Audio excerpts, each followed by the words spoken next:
Siapakah yang memainkan peranan pada pembunuhan Sayyidina Uthman bin Affan? Dalam sejarah itu ada catatan di penghujung pemerintahan Sayyidina Uthman bin Affan muncul kelompok yang diketuai oleh seorang bernama Abdullah bin Sabah. Dia yang provok untuk membunuh Sayyidina Uthman bin Affan. Dia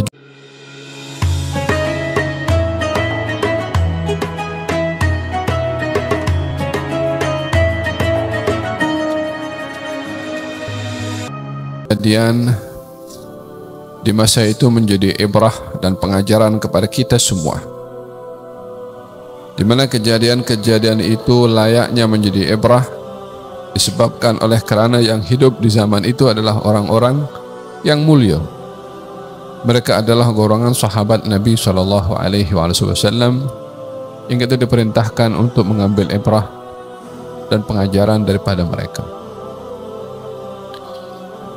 Pembahasan malam ini mengenai fitnah yang terjadi di penghujung pemerintahan Sayyidina Uthman ibn Affan, yang mana fitnah yang berlaku pada penghujung pemerintahan Sayyidina Uthman bin Affan menjadi sebagai pembuka kepada rentetan fitnah-fitnah yang berlaku di masa akan datang pada zaman pemerintahan Sayyidina Ali sampai kepada pemerintahan Bani Umayyah dan juga Bani Abbasiyah. Ianya adalah menggambarkan betapa dahsyatnya fitnah bila terjadi, yang ia bukan hanya mengelirukan orang-orang biasa, orang awam, tapi ia boleh mengelirukan orang-orang pandai. Dia boleh menyebabkan ketergelinciran orang-orang yang baik. Atau dalam setengah perkara fitnah bila berlaku, sukar untuk mengelak, bahkan akan tergelincir kepada satu keadaan yang boleh disifatkan lost control, tak boleh nak dikawal. Sehingga dengan fitnah yang berlaku, tak ada siapa boleh kontrol, berlakulah hal-hal yang tidak diinginkan, mungkin peperangan, mungkin pembunuhan dan seterusnya, disebabkan oleh kerana fitnah. Oleh sebab itu ketika disifatkan di dalam Al-Quranul Karim tentang fitnah dan betapa dahsyatnya fitnah, katanya wattaqu fitnatan la tusibanna alladhina zalamu minkum khassah. Hati-hati kamu akan satu fitnah yang tiada akan menimpa kepada orang-orang yang zalim sahaja, yang tak zalim pun akan kena. Dikatakan di dalam asar, al-fitnatu na'imatun la'anallahu man ayqadhaha. Fitnah itu kalau boleh digambarkan adalah sesuatu yang tidur. Selagi ia tidur, maka orang aman.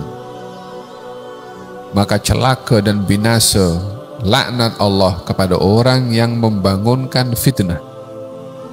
Disebabkan oleh kerana bila fitnah itu terjadi, maka semua yang akan menderita dan merana.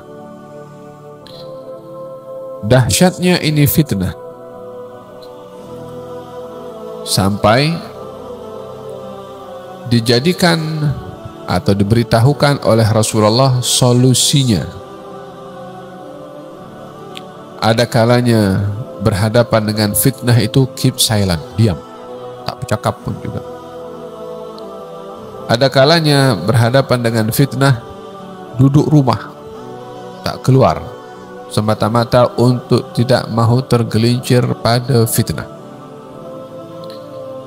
Dalam hadis Rasulullah SAW ketika menjelaskan tentang dahsyatnya fitnah, dan ini kita perlu memahaminya dalam fiqhul fitan, fiqh memahami fitnah bila terjadi.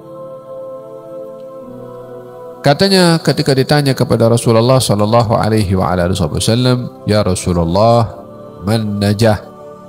Wahai Rasulullah, apakah jalan keluar yang selamat bila fitnah terjadi? Kata baginda Rasulullah sallallahu alaihi wasallam, "Ilzam baitak." Duduk rumah kamu. "Wahfad lisanak." Jaga mulut kamu. "Wabki ala khati'atik." Tangisilah salah silap dan dosa kamu. Duduk rumah, jaga mulut. Yalah, kalau masa itu kita tak boleh nak sampaikan message kecuali dengan suara. Kali ini kita boleh sampaikan message dengan tangan walaupun dalam rumah. Komen kita punya interaksi dengan teknologi itu bahagian daripada pembicaraan.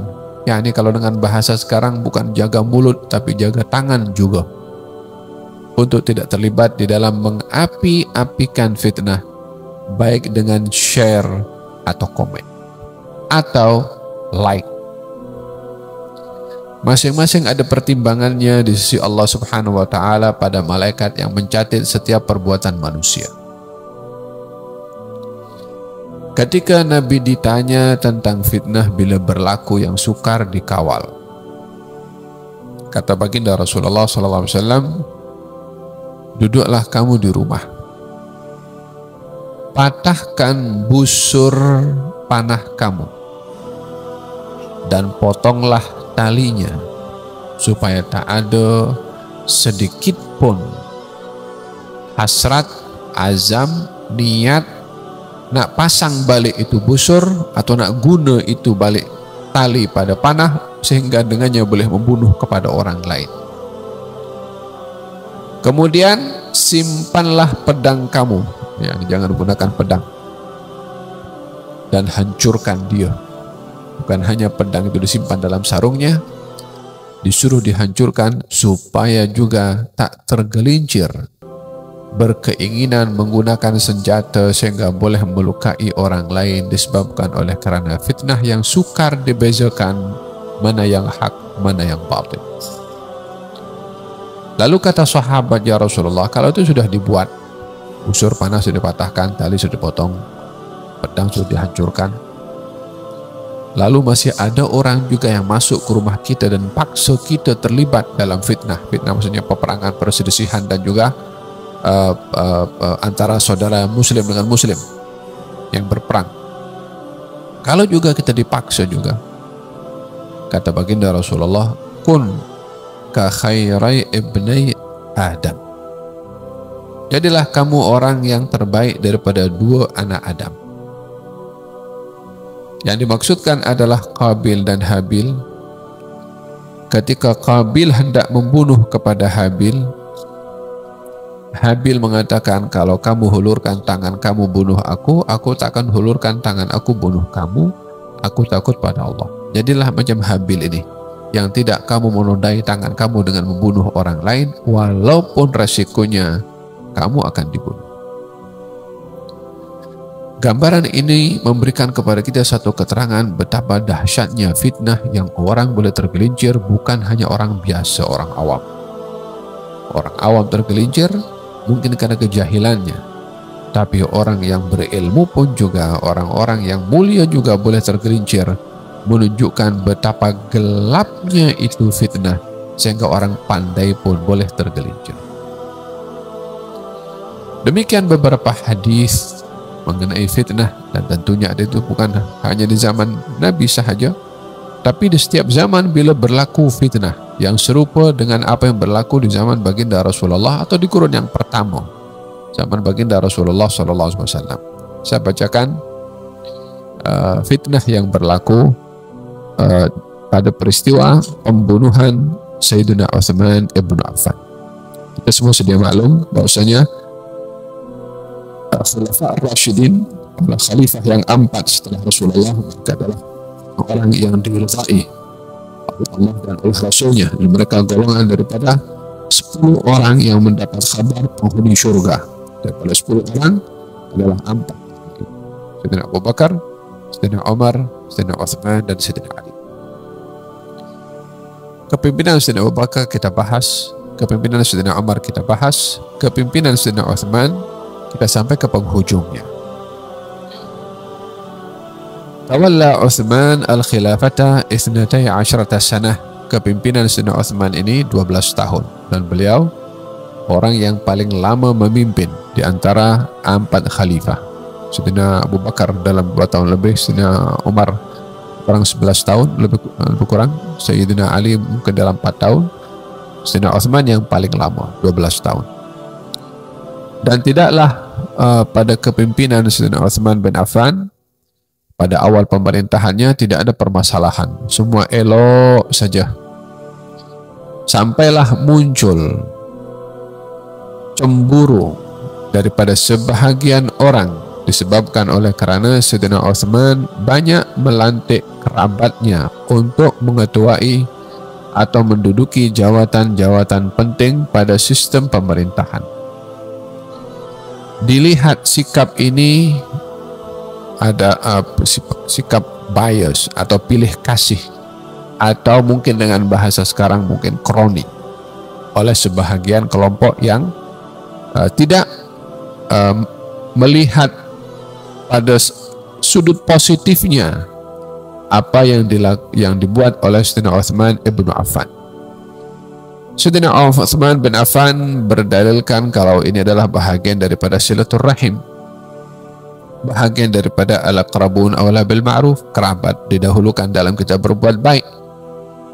Ada sebab-sebab tertentu Sayyidina Uthman melantik, memberikan kedudukan kepada kerabatnya sebagai silaturrahim dan juga ihsan kepada mereka.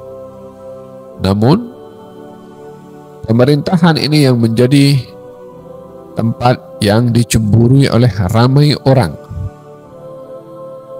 dan bukan tempat private untuk diberikan kepada sesiapa sahaja yang dia ingin beri, karena pemerintahan adalah wadah untuk masyarakat meluahkan masalah dan juga mencari solusi.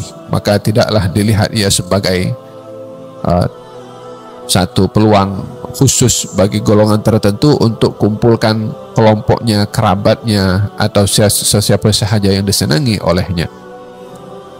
Sikap ini menimbulkan kecemburuan kepada ramai kalangan muslimin pada ketika itu.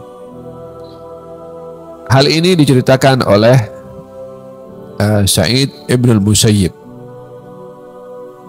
tentang kronologi berlakunya pembunuhan Sayyidina Uthman bin Affan. Daripada 4 khalifah ini, 3 khalifah dibunuh: Sayyidina Umar, Sayyidina Uthman, dan Sayyidina Ali. Cukup kita daripada sini dapat membayangkan betapa dahsyatnya fitnah pemerintahan, sehingga sehebat mereka pun juga terbunuh ketika berada dalam pemerintahan. Zaman yang mereka hidup bukan seperti zaman kita. Zaman itu tak jauh daripada zaman Rasulullah SAW, hanya dalam beberapa puluh tahun sahaja. Ia menggambarkan betapa dahsyatnya fitnah kekuasaan yang membutakan bukan mata tapi hati manusia daripada kemanusiaannya, dan tidak lagi ada penghormatan dan respect kepada orang-orang yang mulia di sisi Allah Subhanahu wa Ta'ala dan di sisi Rasulnya. Kata Sa'id ibn al-Musayyib menceritakan demikian: Ja'a ahlu Misr yashku'una min ibni Abi Sarah. Orang-orang Mesir hantarkan surat kepada Sayyidina Uthman bin Affan mengadu bahwasanya gubernur yang dilantik oleh Sayyidina Uthman di Mesir kejam, jahat, dan rakyat pun terzalimi dengan gubernur tersebut yang bernama Abdullah bin Abi Sarah. Surat itu dihantar oleh masyarakat atau rakyat di Mesir, berharap Sayyidina Uthman bin Affan mengambil tindakan dan menggantikan gubernur Mesir dengan orang lain. Benarlah surat itu direspon oleh Sayyidina Uthman dengan menegur pada Abdullah bin Abi Sarah. Namun teguran itu tolak tepi. Justru Abdullah bin Abi Sarah makin marah dan geram pada rakyatnya disebabkan oleh kerana mengadu kepada Sayyidina Uthman bin Affan. Makinlah mereka ditekan, khususnya yang menghantarkan report kepada Sayyidina Uthman ibn Affan. Ketika hal itu terjadi makin teruk di Mesir, berhimpunlah ramai para sahabat di Madinah Munawwarah. Waktu itu headquarters pemerintahan kaum muslimin di Madinah. Saya katakan pada beberapa waktu yang lalu bahwasanya sistem pemerintahan pada zaman 3 khalifah itu di Madinah, kecuali dalam pemerintahan Sayyidina Ali bin Abi Thalib dipindah ke Kufah atau dipindah ke Irak, semata-mata untuk menjaga kesucian kota Madinah, tidak berlaku pertumpahan darah, sementara kota itu adalah kota suci setelah kota Mekah. Maka dipindahkan oleh Sayyidina Ali pemerintahan karena situasi sangat genting. Bila-bila masa boleh berlaku perselisihan dan pertumpahan darah, maka dipindahkan ke Irak untuk menjaga kesucian kota Madinah. Maka pembesar-pembesar sahabat, di antaranya Sayyidina Ali bin Abi Thalib, Talhah, dan juga Siti Aisyah, memberikan cadangan kepada Sayyidina Uthman bin Affan untuk menggantikan ia dengan orang lain, supaya tidak berlaku keadaan semakin parah di Mesir. Maka dicadangkan kepada Sayyidina Uthman bin Affan nama Muhammad bin Abi Bakar Siddiq, anak Sayyidina Abu Bakar, namanya Muhammad, untuk menggantikan Abdullah bin Abi Sarah. Nama itu naik pada meja kepresidenan khilafah Sayyidina Uthman bin Affan. Maka Sayyidina Uthman bin Affan pun setuju melantik Muhammad bin Abi Bakar menggantikan Abdullah bin Abi Sarah sebagai gubernur di Mesir. Dihantarkan Muhammad bin Abi Bakar dengan beberapa orang muhajirin dan ansar untuk pergi ke Mesir membawa surat Sayyidina Uthman bin Affan yang adanya arahan untuk menggantikan kursi Abdullah bin Abi Sarah dengan Muhammad bin Abi Bakar. Di perjalanan jumpa dengan seorang berkulit hitam menunggangi onta Sayyidina Uthman dan membawa surat yang ada cop dari Sayyidina Uthman. Ontanya onta Sayyidina Uthman, maksudnya onta yang kalau dinaiki oleh seseorang, orang lain akan tahu bahwasanya ini adalah utusan Amirul Mukminin. Jadi ada onta khusus, mungkin jadi jadi satu sign khusus lah. Kalau naik onta ini maknanya utusan daripada Amirul Mukminin. Lelaki itu ketika menaiki onta Sayyidina Uthman dan membawa surat, ditanya, kamu ini siapa? Beritahu, saya adalah orang utusan yang dihantar oleh Amirul Mukminin. Terkejutlah Muhammad bin Abi Bakar dengan orang ini. Apa yang kamu bawa? Katanya membawa surat. Siasat punya siasat, ternyata surat itu diambil dan dibaca oleh Muhammad bin Abi Bakar. Surat itu ditujukan kepada Abdullah bin Abi Sarah juga daripada Madinah. Dalam surat itu diberitahukan kalau datang yakni Muhammad bin Abi Bakar dan konco-konconya, bunuh semua. Ada cop daripada Amirul Mukminin Sayyidina Uthman bin Affan. Muhammad bin Abi Bakar ketika membaca surat itu dan nama dia ada dalam surat itu untuk dibunuh, maka kejut. Apa di sebalik ini semua? Takkan saya datang ke situ pada akhirnya akan menjadi korban untuk dibunuh. Dibawalah surat itu, patah balik pergi ke Madinah Munawwarah, jumpa dengan Sayyidina Uthman bin Affan. Ketika itu berhimpunlah ramai para sahabat termasuk Sayyidina Ali bin Abi Thalib dan membawa surat tersebut ditunjukkan kepada Sayyidina Uthman bin Affan. Katanya budak yang membawa surat itu, ditanya, adakah budak ini adalah budak kamu? Kata Sayyidina Utsman mengatakan, ya. Adakah onta ini onta kamu? Kata Sayyidina Utsman mengatakan, ya. Adakah cop surat ini adalah cop kamu? Katanya, ya. Ketika dibaca surat itu, perintah untuk membunuh kepada Muhammad bin Abi Bakar, Sayyidina Utsman mengatakan, bukan saya yang tulis dan saya tak tahu perkara ini. Maknanya ada tangan jahil yang curi itu cop, yang perintah itu budak untuk naik onta Sayyidina Utsman bin Affan untuk memfitnah dan juga menimbulkan kekacauan.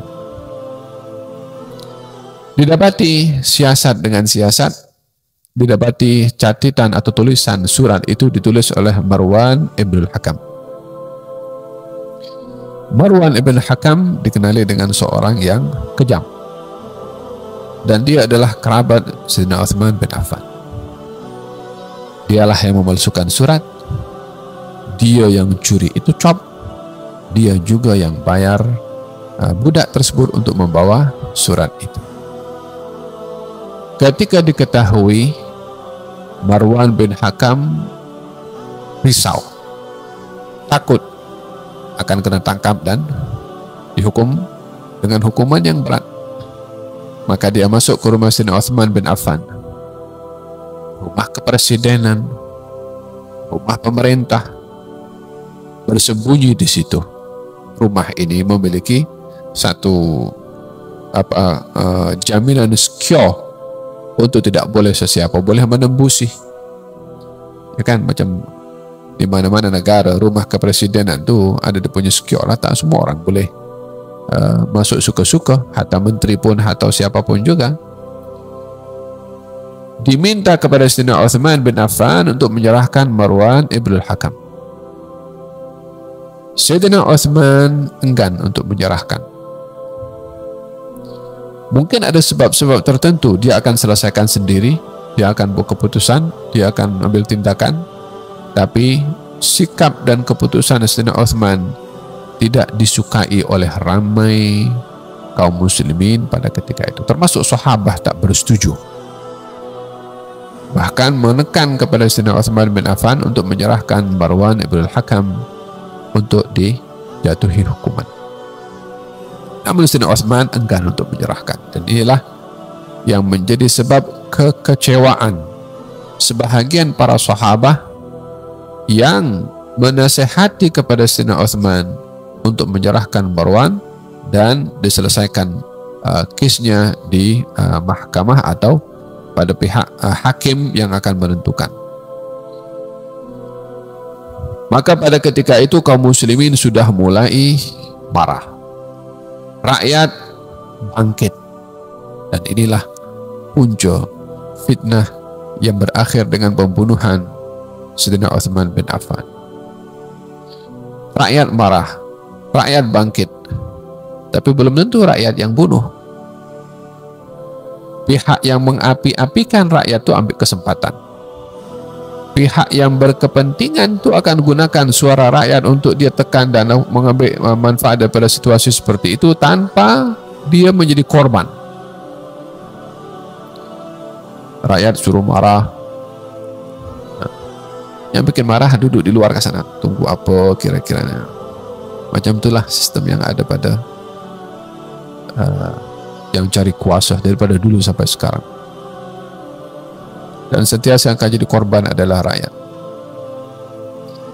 Dikepung rumah Sayyidina Utsman bin Affan oleh kaum muslimin, menuntut agar supaya diserahkan Marwan. Sampailah beberapa hari berlaku pengepungan tanpa ada sesiapa yang masuk ke dalam karena kawasan secure.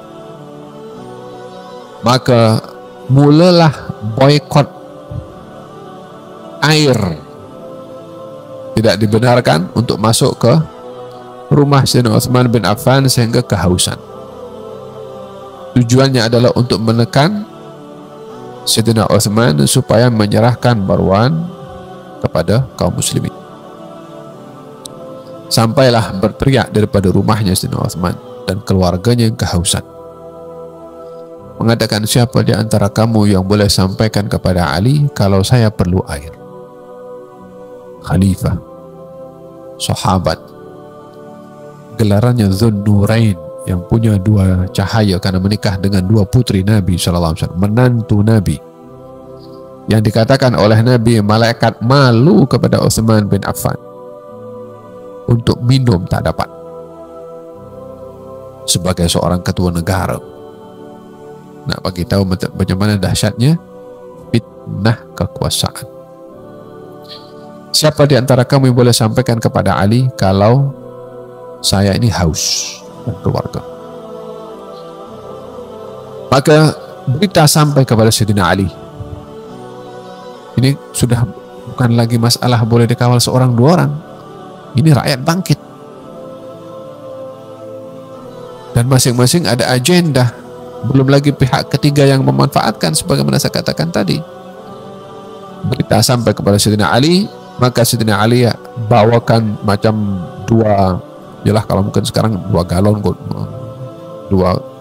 bekas besar berisi air. Disuruh bawa, dimasukkan ke rumah Sayyidina Utsman bin Affan untuk memasukkan 2 bekas air yang besar bukan mudah. Negotiate, pujuk, laluan tertentu, kabel tertentu, untuk tidak sampai kepada peringkat air itu akan ditumpahkan dan dihalang untuk sampai ke rumah Sayyidina Utsman bin Affan. Dialog, negotiate. Ini rakyat sedang marah, dan kemarahan orang ini, apalagi sudah kemarahan besar, sukar untuk nak diredakan. Sayyidina Ali hantarkan Sayyidina Hasan dan Husain untuk menemani penghantaran air tersebut, dan diperintahkan keduanya membawa pedang. Katanya, berdiri kamu di depan pintu rumah Utsman, Khalifah. Jaga dia. Jangan sampai ada sesiapa yang boleh masuk ke rumah Sayyidina Utsman bin Affan. Jadi Sayyidina Ali waktu itu hantarkan 2 putranya untuk menjaga keselamatan Sayyidina Utsman bin Affan. Dan di sini kita melihat betapa besar perjuangan Sayyidina Ali dan juga keluarganya untuk menyelamatkan nyawa Sayyidina Utsman bin Affan. Diberitahu kepada Sayyidina Utsman bin Affan bahwasanya kami ini hanya mahu Marwan saja, bukan bunuh kamu. Jadi tuntutan itu kepada Sayyidina Utsman hanya menghendaki Marwan. Namun Sayyidina Utsman masih berpegang untuk tidak menyerahkan dan akan mengambil keputusan sendiri. Wa qala al-Hasan wal Husain, Sayyidina Ali mengatakan kepada Hasan dan Husain, idhaba bi sayfaykuma, bawa ini pedang kamu berdua dan berdirilah di pintu Utsman, jangan kamu biarkan ada seorang yang sampai kepada Utsman bin Affan. Dan berpesan kepada beberapa orang sahabat Nabi, waktu itu sahabat Nabi masih ramailah. Jadi yang menjaga rumah Sayyidina Utsman bin Affan waktu itu adalah sahabat-sahabat Nabi Muhammad sallallahu alaihi wa ala alihi wasallam. Ketika rakyat yang sedang marah ini tidak ada laluan daripada hadapan untuk masuk ke rumah dan memaksa Sayyidina Utsman menyerahkan Marwan, dijaga pintu-pintu oleh orang-orang yang mulia daripada kalangan sahabat Nabi dan juga Ahlul Bait, maka sebahagian daripada mereka menyelinap untuk masuk daripada atas bumbung rumah tanpa diketahui oleh yang menjaga pintu daripada hadapan. Masuk daripada bumbung ke dalam.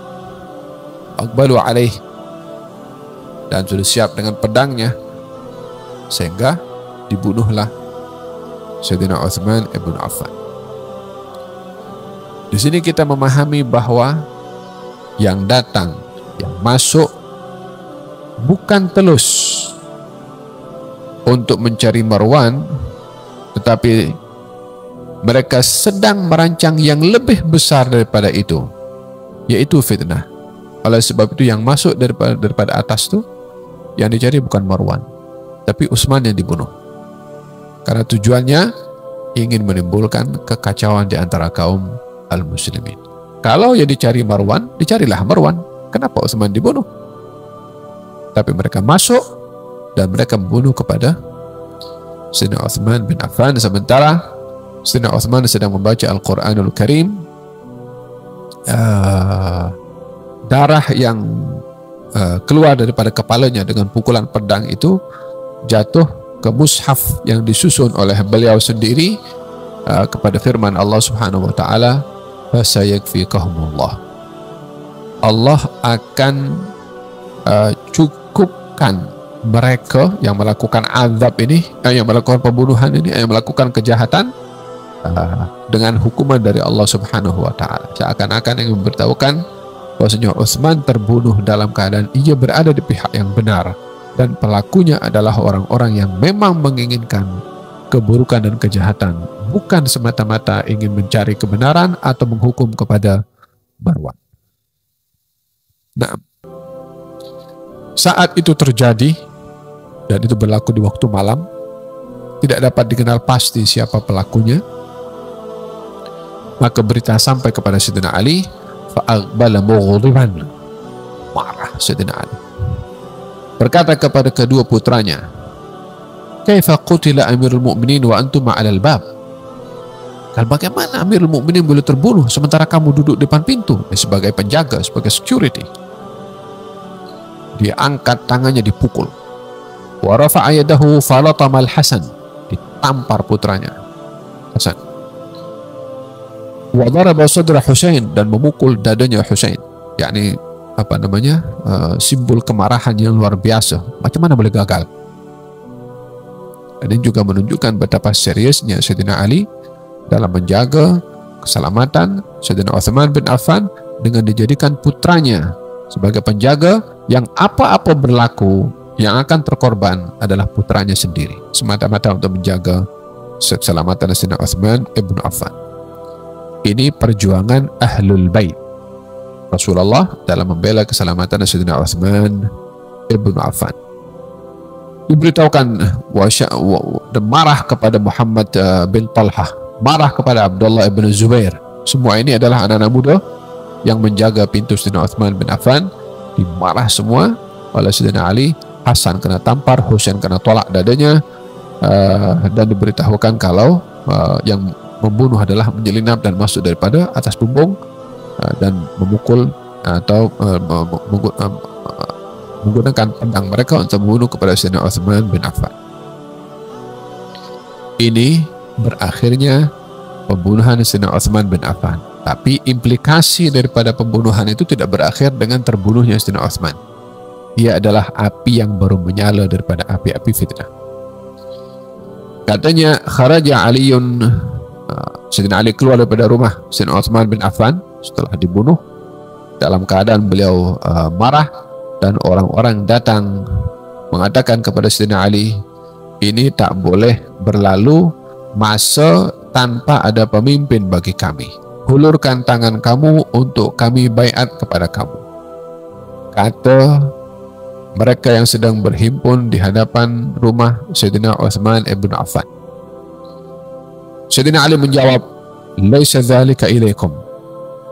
Baiat pemerintahan ini bukan kamu yang boleh menentukan. Ya, bukan segelintir orang, saya nak baiat kamu, saya nak baiat kamu, kemudian lah, bukan macam tu. Baiat ini tidak boleh dilakukan sesuka seperti itu. Baiat ini bukan dalam kondisi tegang genting seperti ini terus nak pilih siapa saja. Kata Sayyidina Ali, innama dzalika ila ahli Badrin. Yang berhak untuk menentukan siapa khalifah setelah Utsman adalah mereka yang hadir dalam perang Badar. Merujuk kepada kumpulan sahabat yang disaksikan kemuliaannya, kedudukannya, waraknya, amanahnya oleh Allah dalam Al-Quran dan oleh Rasulullah SAW dalam hadis tentang kemuliaan mereka, sehingga apa yang mereka putuskan adalah berdasarkan dengan kedudukan mereka di sisi Allah dan lebih dilihat ia lebih dekat kepada kebenaran. Mereka bersetuju untuk menyerahkan kepada sahabat ahli Badar untuk menentukan siapa khalifah setelah Sayyidina Uthman bin Affan. Mereka bersetuju untuk melantik Sayyidina Ali bin Abi Thalib menggantikan kedudukan Sayyidina Uthman ibn Affan. Pertama yang dilakukan oleh Sayyidina Ali pada waktu itu setelah dilantik menjadi khalifah adalah ingin mencari siapa yang membunuh Sayyidina Uthman. Nah, katanya oleh kerana punca daripada segala-galanya ini berpunca daripada Marwan Ibn al-Hakam, maka setelah kejadian pembunuhan Sayyidina Uthman, Marwan pergi cabut lari. Karena punca daripada segala-galanya adalah pemalsuan surat tadi yang dibuat oleh Marwan, dia pun cabut lari. Maka dalam hal ini perlu dicari siapa yang bunuh Sayyidina Uthman. Ini jadi kes bukan satu. Ini kes rakyat marah, kes marah pada Marwan, rakyat marah pada Marwan. Kemudian siapa namanya, berlakunya pembunuhan kepada Sayyidina Uthman. Siapa yang melakukan pembunuhan? Dipanggil istrinya Sayyidina Uthman bin Affan. Ditanya, siapa yang bunuh Uthman? Katanya, la adri, aku tak tahu. Kan dia istrinya ada di rumah. Ya, dia tak tahu. Boleh jadi yang masuk ke dalam rumahnya pakai tutup muka. Boleh jadi malam-malam gelap dipadamkan lampu yang menyala. Apa saja boleh jadi. Tapi istrinya tidak melihat siapa atau wajah pelaku pembunuhan Sayyidina Uthman bin Affan. Ini saya cerita dengan apa yang tertulis ini supaya kita boleh membayangkan fitnah yang berlaku ya. Kemudian katanya, yang saya tahu, kata istrinya, ada 2 orang masuk bersama dengan orang yang saya kenal, yaitu Muhammad bin Abi Bakar. Yang dimasukkan sini Muhammad bin Abi Bakar As-Siddiq, anak Sayyidina Abu Bakar As-Siddiq. Masuk membawa 2 orang. Panggil Muhammad bin Abi Bakar. Muhammad bin Abu Bakar ini adalah anak Sayyidina Abu Bakar yang banyak mengambil ilmu daripada Sayyidina Ali bin Abi Thalib. Dia juga yang dilantik untuk menggantikan Abdullah bin Abi Sarah di Mesir, yang tadi saya katakan ada surat yang dipalsukan untuk dia dibunuh. Motif itu yang membuat Sayyidina Muhammad bin Abi Bakar marah kepada Sayyidina Uthman ibn Affan. Katanya, panggil Muhammad bin Abi Bakar. Sayyidina Ali tak pilih kasih. Ini anak murid ke siapa ke, salah. Hukum yang ditegakkan, hukum lebih utama untuk daripada siapapun juga. Dan kita dalam Al-Quranul Karim, Allah Subhanahu wa Ta'ala menyebutkan, tegakkan hukum hatta kepada kerabat kamu. Tak ada pilih kasih dalam hal ini. Bukan hukum boleh gugur karena dia kerabat atau family atau anak atau bapa atau pasangan. Hukum mendahului segala kedudukan yang ada, perhubungan yang ada antara manusia, semua karena patuh dan taat pada hukum. Panggil Muhammad bin Abi Bakar. Katanya, adakah kamu membunuh kepada Uthman? Katanya, awalnya saya masuk geram ingin bunuh kepada dia, tapi saya tak bunuh dia sebab saya ingat kalau dia adalah kawan ayah saya. Kata Muhammad bin Abi Bakar. Dan saya bertaubat, jadi tak jadi melakukan pembunuhan itu. Wala saya sentuh kepada dia, wala amsaktuhu, dan saya tak menyentuh kepada dia. Istri Sayyidina Uthman yang ada di sampingnya mengatakan, sodak, ya betul. Dia masuk, tapi dia tak sentuh dan dia tak melakukan apa-apa jenayah kepada Sayyidina Uthman ibn Affan. Akan tetapi yang memasukkan 2 orang itu dia. Yang memasukkan 2 orang bersama dengan Muhammad bin Abi Bakar. Yang memasukkan 2 orang itu adalah Muhammad bin Abu Bakar As-Siddiq. Kita sambung setelah ini, insyaAllah. Ketika Sayyidina Muhammad bin Abi Bakar mengatakan, saya tidak melakukan pembunuhan karena saya ingat kalau Utsman adalah kawan saya, dibenarkan oleh istri Sayyidina Utsman bin Affan kalau apa yang dikatakan adalah benar, maknanya dia tidak melakukan pembunuhan. Tidak disebutkan dua orang itu adakah mereka melakukan pembunuhan atau tidak. Kalau dua orang itu yang akan melakukan pembunuhan yang dibawa oleh Muhammad bin Abi Bakar, tentunya Muhammad bin Abu Bakar boleh bagi tahu siapa dua orang itu. Tapi ini tidak ada pemberitahuan seperti itu. Yakni kemungkinan besarnya, ini saya cerita kemungkinan sebab tak ada sejarah yang menjelaskan siapa sebenar orang yang membunuh Sayyidina Utsman bin Affan. Katanya kemungkinan besarnya adalah mereka juga dibawa oleh Muhammad bin Abi Bakar, yang akhirnya kalau Muhammad tak jadi melakukan pembunuhan itu, maknanya dua orang itu pun juga tidak melakukan pembunuhan tersebut. Seorang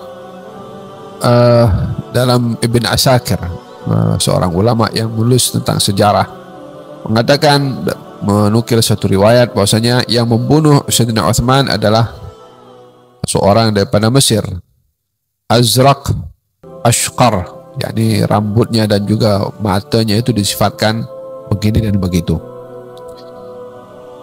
Abu Thur Al-Fahmi mengatakan, dakhaltu ala Utsman wa huwa muhasar. Saya berjaya masuk rumah Utsman sementara ia sedang dikepung. Pada waktu itu yang masuk Sayyidina Utsman ada lebih daripada seorang.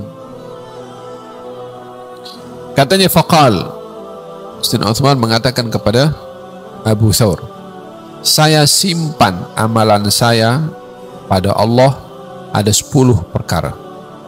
Yang pertama, saya adalah orang keempat masuk Islam. Ini menunjukkan kemuliaan Sayyidina Utsman bin Affan dan ingin memberitahukan saya tidak seperti apa yang orang lain tuduh kepada saya. Saya bukan suka-suka untuk membuat satu keputusan tanpa saya mengambil kira tentang hukum hakam Allah Subhanahu wa taala. Saya ini orang yang dimuliakan oleh Allah Subhanahu wa taala. Saya orang yang keempat masuk Islam. Ya, ini dari sekian ramai yang masuk Islam, saya ada orang yang nomor 4. Ya, ini awal-awal lagi. Yang kedua, saya yang menyedekahkan duit sebanyak mungkin untuk mempersiapkan satu peperangan yang sangat memerlukan keuangan waktu itu, namanya Jayshul Usrah. Jayshul Usrah ini tentera yang sukar untuk disiapkan karena kekurangan keuangan. Sayyidina Utsman yang supply atau yang beri sebanyak mungkin uang yang ada pada dia untuk sempurna perjalanan tentera ini. Dan didoakan oleh Nabi SAW Sayyidina Utsman bin Affan karena menyumbang paling besar dalam peperangan itu. Yang ketiga, saya dinikahkan oleh Rasulullah 2 kali dengan putrinya. Sekali meninggal, dinikahkan sekali lagi oleh beliau.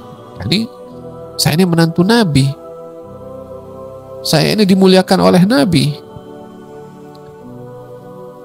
Tidaklah berlalu 1 minggu hari Jumat melainkan saya membebaskan hamba sahaya, yakni setiap Friday beli hamba saya dibebaskan, beli hamba dibebaskan. Yakni saya ini orang baik, bukan calang-calang orang.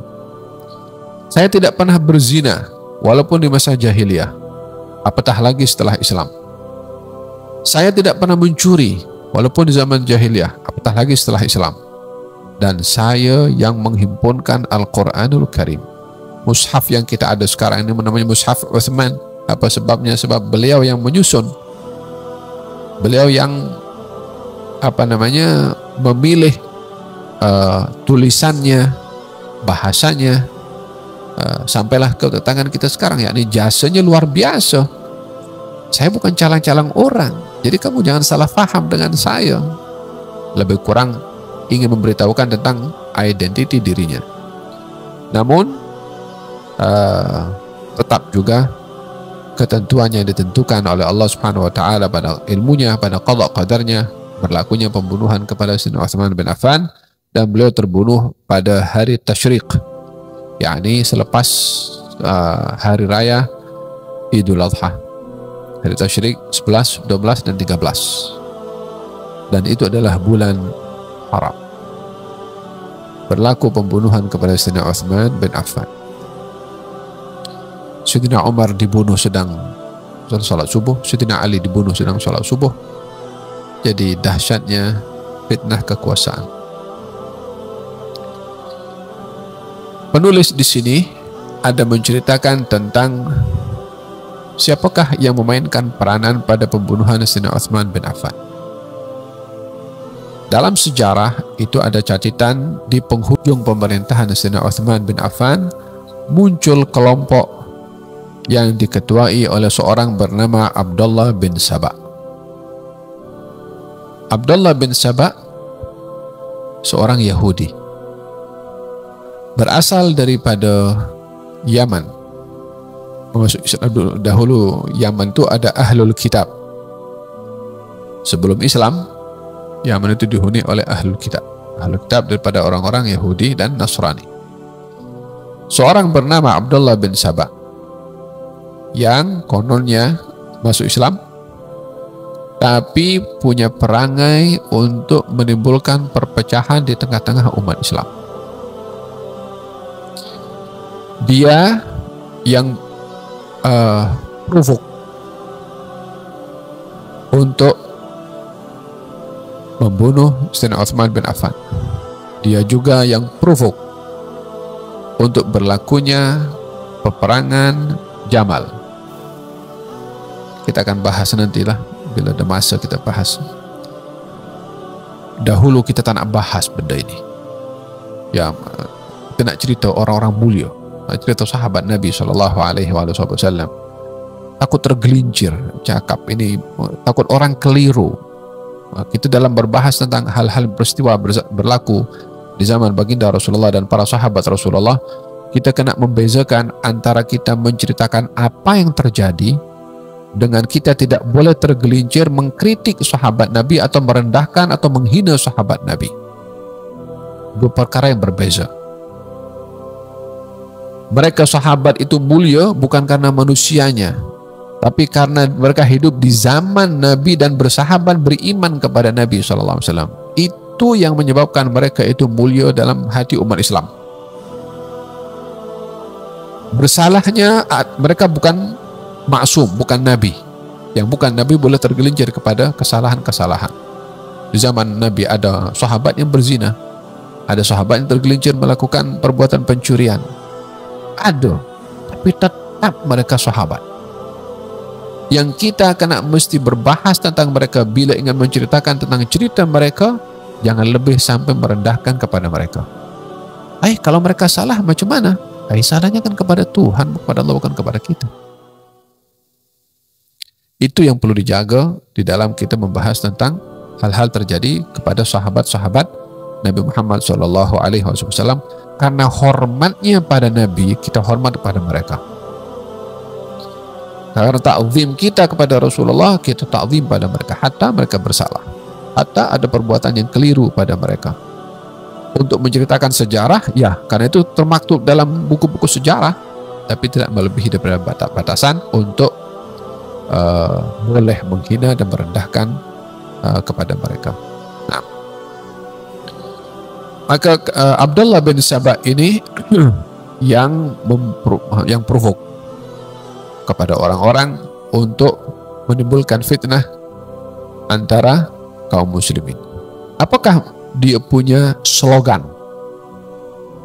Apakah dia punya bahan untuk menimbulkan permusuhan antara umat Islam melalui dakwahan cinta kepada Sayyidina Ali bin Abi Thalib? Melalui dakwahan cinta Sayyidina Ali dengan menanamkan kebencian pada sahabat. Itulah yang muncul akhirnya, permulaan munculnya antara Sunni dengan Syi'i, Sunnah dengan Syiah. Itu bermula pada zaman penghujung Sayyidina Uthman bin Affan. Yang terlibat pada pembunuhannya adalah orang-orang Yahudi. Bermakna pembunuhan Sayyidina Uthman ini bukan individu, tapi agenda, ideologi, kelompok besar yang tidak terlepas daripada tangan-tangan jahat orang-orang Yahudi yang memegang peranan pada pembunuhan Sayyidina Uthman bin Affan untuk menimbulkan kekacauan antara kaum al-muslimin. Abdullah bin Sabah punya slogan, kita kena bela Ali bin Abi Thalib. Slogan adalah cinta kepada Ahlul Bait. Dia pengaruhi ramai masyarakat dengan mengatakan kalau Nabi bersabda bahwasanya Nabi Isa nanti akan dibangkitkan di akhir zaman. Kata siapa? Kata Abdullah bin Sabah menggunakan hadis Nabi. Siapa yang lebih mulia? Nabi Muhammad ke Nabi Isa? Katanya Nabi Muhammad mulia. Kalau Nabi Isa boleh balik, Nabi Muhammad tak boleh balik ke?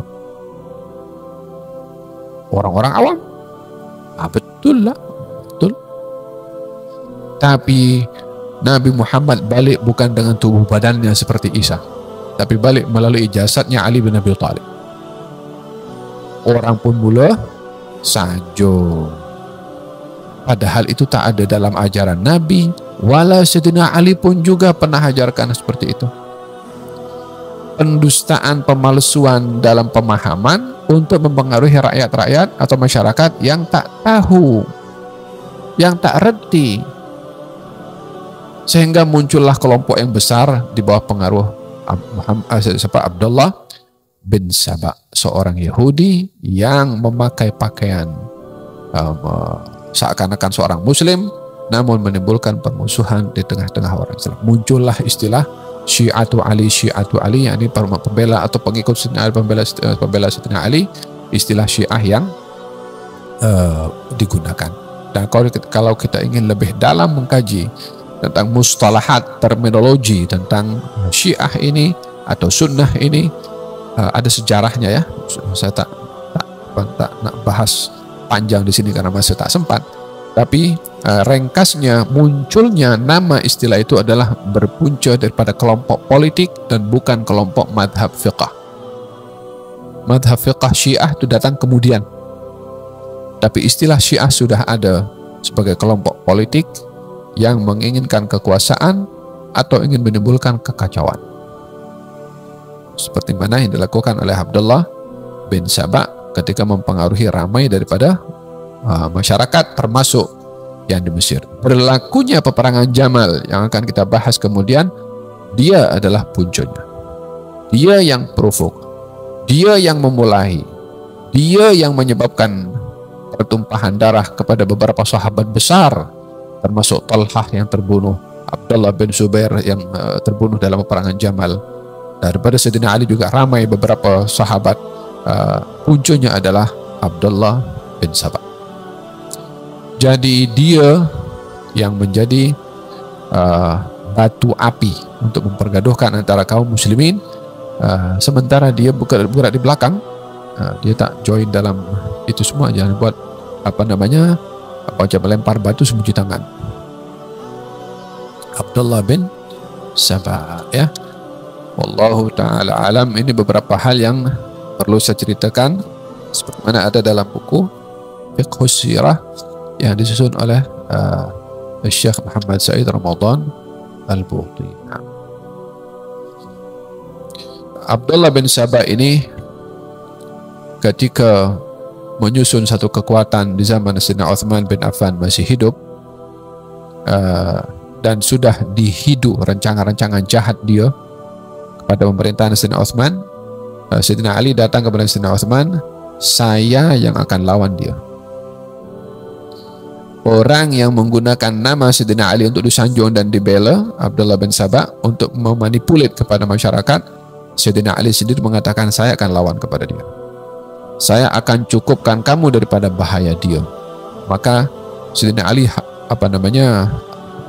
hadapi ketika dia datang. Abdullah bin Sabah daripada Mesir dengan beberapa kelompok ke Madinah. Sayyidina Ali datang dan berhadapan dengan mereka.